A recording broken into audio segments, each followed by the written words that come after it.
Olá, amigos youtubers, sejam todos muito bem-vindos ao Canarinho ECD. O meu nome é Igor Silva, eu sou de Betim, Minas Gerais, estou maravilhosamente bem e melhorando. Espero que cada um de vocês estejam assim, meus amigos. Vamos para a segunda parte da palestra sobre canários lizards com o professor Tito Costa, beleza? Desde já agradeço a cada um de vocês, agradeço o grupo Formando Canaricultores no WhatsApp, Telegram. Muito obrigado pela parceria, pelo apoio de cada um de vocês e vamos para a palestra, galera. Luiz Fernando, assim que eu souber a fórmula, eu vou dar de presente para você e sua empresa ganhar dinheiro. Não é? Rapaz, isso aí é uma coisa que não se dava tanta atenção, não é? E agora os juízes do mundo inteiro estão exigindo, não é? Porque para o inglês, isso é uma coisa externa que se coloca, ou seja, o canário nasce, você tem determinado manejo, né, por alimentação, e ele oxida as patas. O bico é bem mais raro, né? É difícil oxidar o bico. O bico é genética, é seleção, é outro assunto aqui. Mas são várias as teorias. Delas, duas é certa. É uma alga, né, que existe no norte da Europa, que o pessoal usa. E essa alga, ela, além de ajudar na oxidação das partes córneas, ela também auxilia nas penas. Eu tenho usado essa alga que influencia sim nos pés, mas muito longe do que consegue o europeu. Já nas penas, uma surpresa. Esse ano eu pude dar mais atenção, eu pude acompanhar, eu tinha uma quantidade X dessa alga e até então eu acho que ajudou, entendeu? Na oxidação de pena, é uma coisa bem interessante. Agora, o que funciona, o que tem melhorado, mas não tão quanto os europeus, é o pessoal que está usando in natura aquela planta, né? Uma trepadeira lá da Europa, a Poligno albert, também conhecido como véu de noiva. Então, eu consegui algumas mudas dela aqui, hoje eu já não tenho, infelizmente, né? Várias pessoas conseguiram. O Álvaro Blazina, aqui no Rio de Janeiro, tem uma floresta dela ali em Maricá, ela cresceu muito bem. Tem o Nelson lá em Minas, que também conseguiu reproduzir, acho que lá no sul, ou seja, hoje essa planta já se adaptou ao nosso clima, já tem por aí. E quem está usando com satisfação. Mas eu confesso, né? Você estava lá ao meu lado, quando nós fomos olhar. Acho que tinha um juiz europeu conosco também, né? Nós fomos olhar aquela oxidação de pés daqueles bichos lá da Bélgica, é inacreditável, né? E quando eu fui visitar o criador, né? A resposta foi bem clara. Ah, é genética e alimentação. Qual alimentação? Aí a conversa muda, entendeu?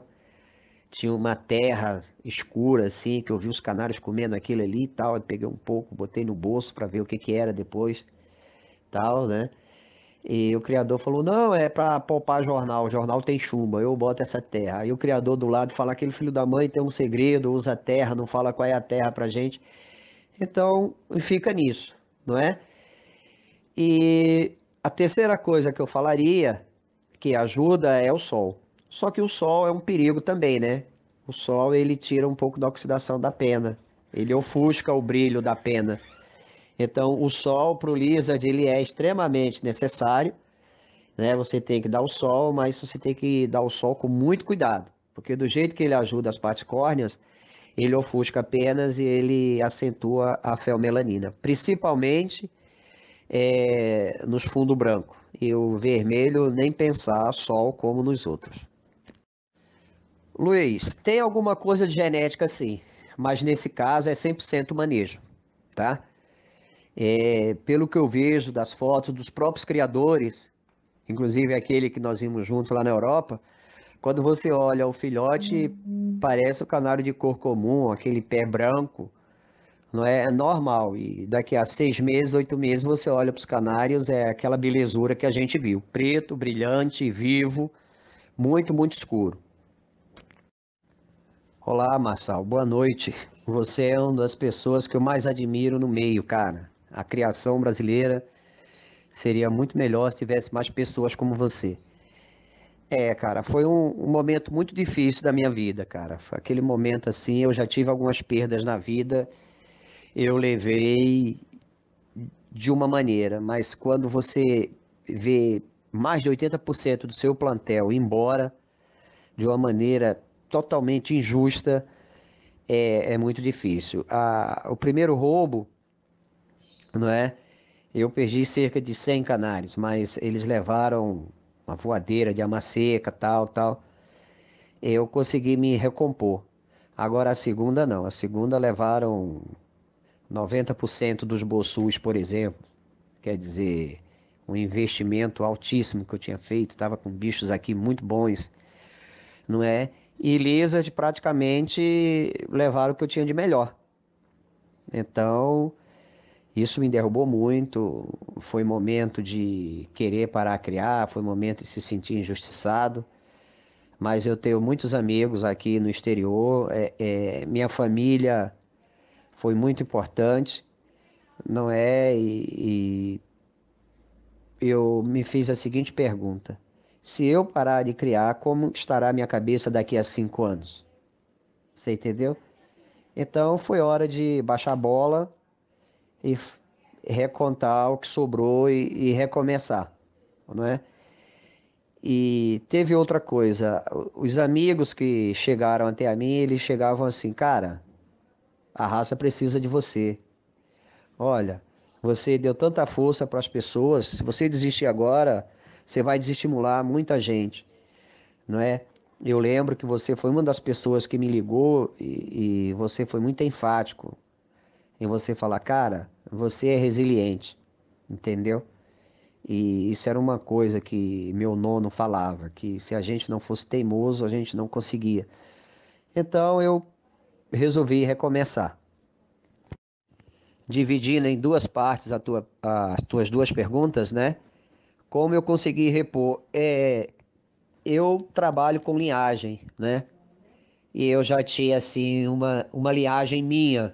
Eu falava, opa, esses bichos aqui estão comigo há mais de 10 anos, eu já consigo imprimir isso, já consigo aquilo. E tinha vários exemplares de alguns criadores, né?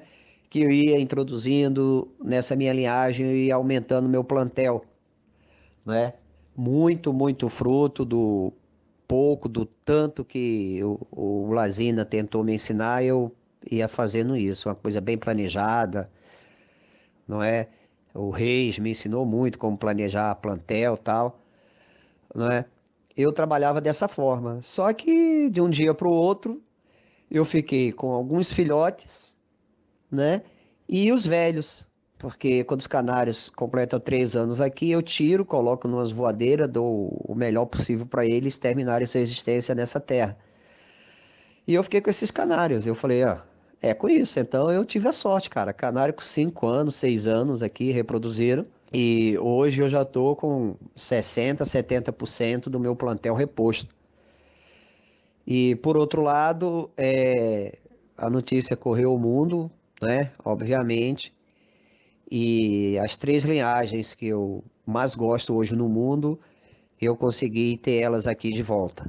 Então hoje eu tenho essas três linhagens aqui e em cima delas eu estou recomeçando, não é?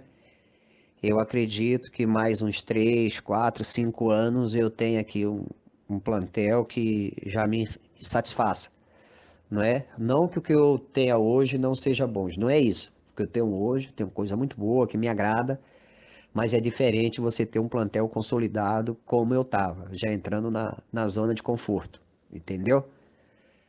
É muito difícil esse recomeço, Marçal, é muito difícil. É um misto de prejuízo financeiro, tempo, desgosto, tristeza. É muito difícil. Mas é aquilo, né? É a nossa paixão e as amizades valeram muito. E família. Família é fundamental. Muito obrigado aí pelo que você fez por mim naquela época. Suas palavras foram fundamentais. Reis, meu querido, parabéns aí por sua palestra, cara. Você é o cara do Globo, você arrasou. E como minha trajetória teria sido difícil se não fosse a tua mão amiga, teus conselhos, tua sinceridade, tuas broncas. Cara, se um dia eu conquistei alguma coisa ou venha a ganhar alguma coisa, tenha certeza que um percentual significativo veio de sua contribuição. Rapaz, questão que um dia eu pensei, mas eu não tenho o altruísmo do pessoal que é juiz de porte hoje no Brasil. Eu não tenho tempo, não é? Para ser juiz no Brasil hoje, a pessoa tem que ter tempo, abrir mão de sua vida aí por 2, 3 meses, viagens. Eu confesso que hoje, devido à minha profissão, devido à minha proposta aqui com a minha família, eu não tenho esse tempo. Por outro lado, eu tenho assim uma admiração muito grande pelos indivíduos. Você lembra o Saulo, por exemplo, quando veio julgar aqui no Rio Ornitológico, eu falando, ainda não vou para o Brasileiro, ainda não tenho condição. E o Saulo chegou assim, com aquele jeito mineiro dele, analisou um canário, dois, três, olhou para mim e falou, você não vai levar por quê? Você sabe se tem isso lá?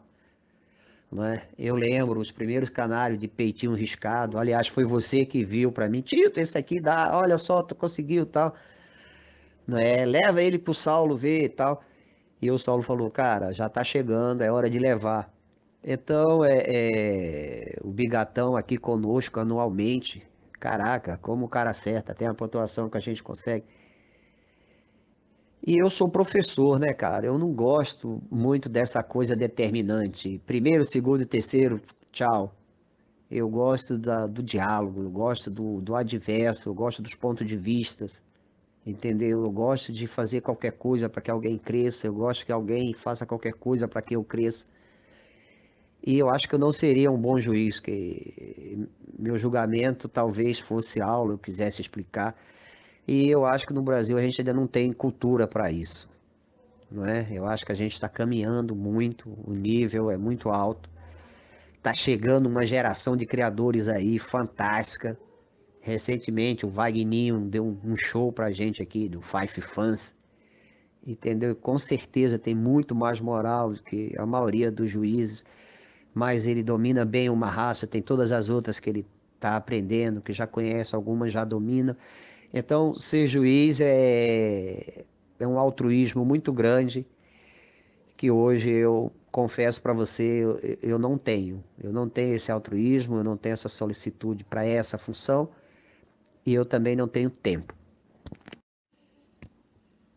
Outra coisa, Reis, você sabe da minha formação acadêmica, você sabe onde eu atuo na área de educação, formação de pessoas, inclusive na área empresarial, onde eu atuei como executivo do sistema financeiro, eu formava os gerentes de vendas, depois eu trabalhei com as conexões do cérebro, não é? Acho que o Brasina teve numa das minhas palestras na UF, na Federal Fluminense, sobre conexões cerebrais, sobre como formar pessoas.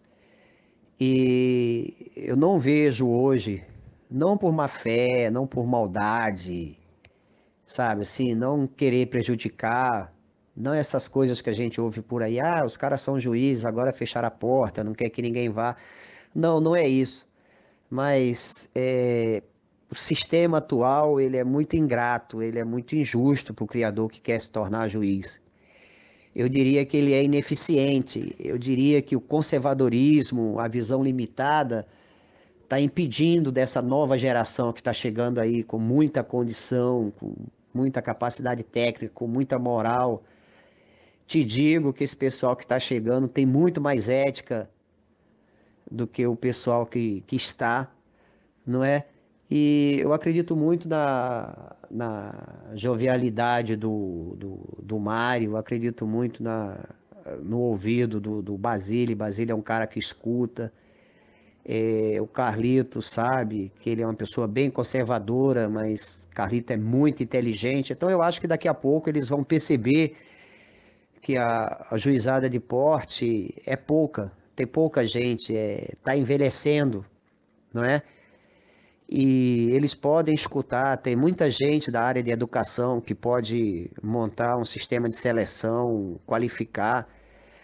A psicologia hoje, qualquer teste psicotécnico, você diz o perfil que você quer da pessoa, a psicologia faz teste, traça mapa das pessoas e, infelizmente, eu não vejo isso, sabe?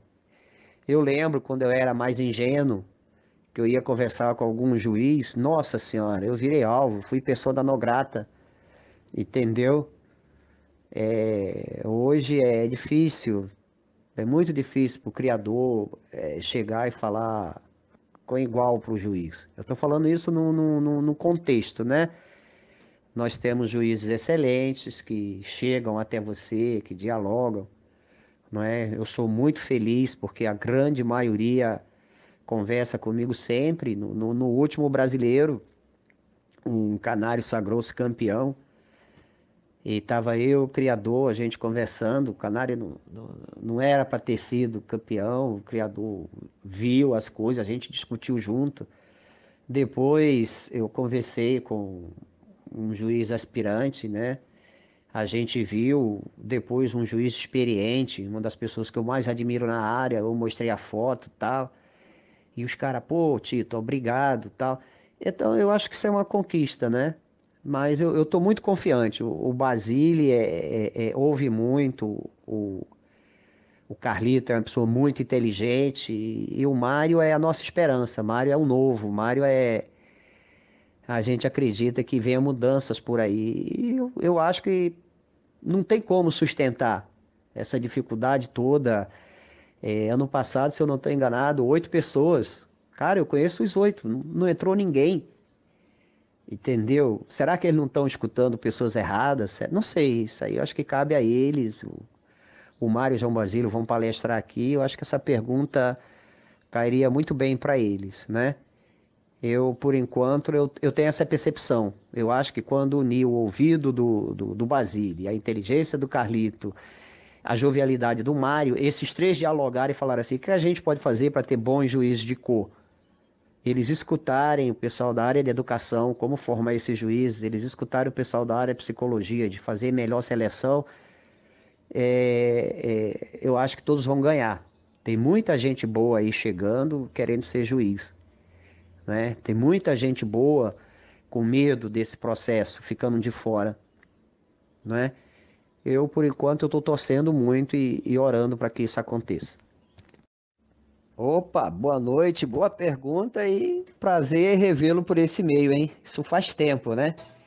Era muito bom aquela época lá do bate-papo do UOL, depois o, o- esse que você citou aí, Orkut e tal. E hoje a gente está tendo uma palestra dessa forma, né? Com essa dinâmica. É muito interessante. Lisar, para mim, ele é linhagem, né?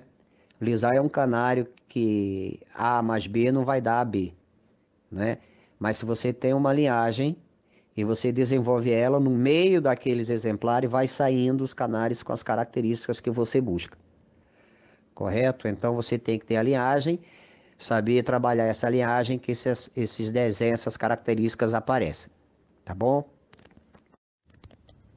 Ô Mauro, boa noite, cara. Que honra você aqui. Caraca, me senti agora pequenininho, cara. O que eu vou responder para uma das pessoas que eu mais admiro no meio, não é? Tanto tecnicamente, como juiz, como criador, como figura humana. Você é uma pessoa corretíssima no meio, é daqueles que a gente indica de olho fechado. Não é uma coisa homogênea, não é uma coisa homogênea, né? Agora mesmo no Mundial, uma das coisas que a gente viu foi vários formatos, vários tamanhos de cabeça, não é? Então é critério do criador. Ele vai depender do que ele tem em mãos e como ele vai trabalhar. Eu acredito que se ele for tentar aumentar o tamanho da cabeça, ele for selecionar por isso, ele vai perder muitas outras coisas. Então a minha sugestão, assim, o que eu faço, longe de querer ser dono de verdade, eu dizer que os criadores devam fazer, mas o que eu faço é deixo o tamanho da cabeça do lizard de acordo com a linhagem dele, porque tem muitas outras coisas que se você mexer nisso, você perde. Sabe aquela coisa quando a gente está montando um casal e a gente fala qual é o custo-benefício? Então, eu não faria essa aposta. Eu não faria essa aposta, né?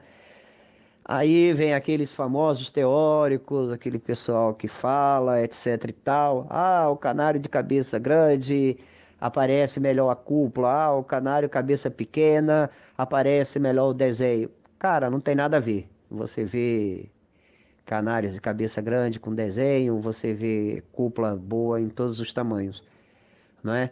Eu diria que é melhor o criador saber a linhagem dele, ver o que ele tem em mãos e ele desenvolver o Lizard com 52 coisas, que é o que a gente fala. O Lizard tem 52 coisas.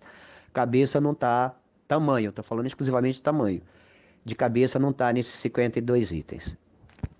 Então é isso aí, meus amigos. Fiquem atentos com a terceira parte da palestra sobre canários Lizards com o professor Tito Costa, beleza? Galera, um forte abraço para cada um de vocês. Fique com Deus, até mais. Fui!